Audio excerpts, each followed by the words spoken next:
సినీ ప్రపంచానికి స్వాగతం అండి.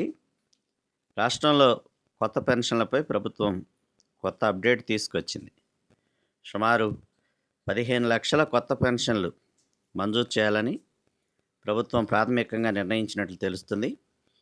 60 ఏళ్లు నిండిన వృద్ధులతో పాటు 50 ఏళ్లు నిండిన బీసీలు, ఎస్సీ, ఎస్టీలకు కూడా కొత్తగా పెన్షన్లు ఇచ్చేందుకు ప్రభుత్వం సిద్ధమవుతున్నట్లుగా తెలుస్తుంది. స్థానిక సంస్థల ఎన్నికల లోపే కొత్త పెన్షన్లు మంజూరు చేయాలని ప్రభుత్వం భావిస్తుంది. ఎన్నికల్లో ఇచ్చిన హామీని నెరవేర్చి స్థానిక సంస్థల ఎన్నికల్లో ప్రజల ముందుకు వెళ్లాలని కూటమి ప్రభుత్వం నిర్ణయించినట్లుగా తెలుస్తుంది. రాష్ట్రంలో ఎన్టీఆర్ భరోసా పెన్షన్లు పెరగనున్నాయి. కొత్తగా 15,00,000 పెన్షన్లను మంజూరు చేయాలని ప్రభుత్వం నిర్ణయించింది. తద్వారా మేనిఫెస్టోలో ఇచ్చిన మరో హామీ అమలుకు చంద్రబాబు ప్రభుత్వం సిద్ధమైంది.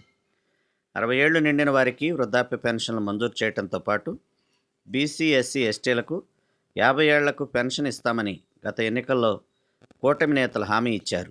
ఇప్పుడు ఆ హామీని నిలబెట్టుకునేందుకు సిద్ధమైనట్లుగా తెలుస్తుంది.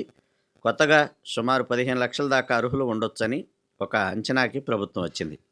ఇప్పటికే రాష్ట్రంలో 62,47,000 మంది పెన్షన్లు తీసుకుంటుండగా కొత్తగా చేరే లబ్ధిదారులతో కలిపి ఆ సంఖ్య 77 లక్షలకు చేరనుందని ప్రభుత్వం భావిస్తుంది.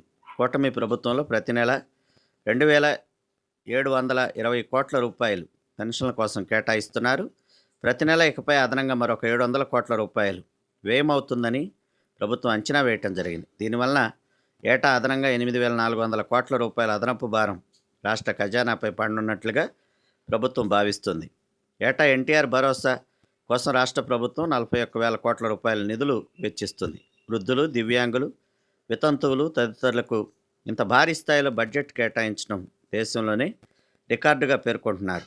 ప్రతి దఫా ముఖ్యమంత్రి చంద్రబాబు నాయుడు అధికారంలోకి వచ్చినప్పుడే సామాజిక పెన్షన్దారులకు మహర్దశ పెట్టినట్లుగా పెన్షన్లు పెంచడం జరిగింది. ఇప్పుడు కొత్తగా సుమారు 15,00,000 కొత్త పెన్షన్లు మంజూరు చేయటం అనేది రాష్ట్ర వ్యాప్తంగా ఎవరైతే పెన్షన్ల కోసం ఎదురు చూస్తున్నారో వారందరికీ కూడా శుభవార్త లాంటిదని చెప్పవచ్చు.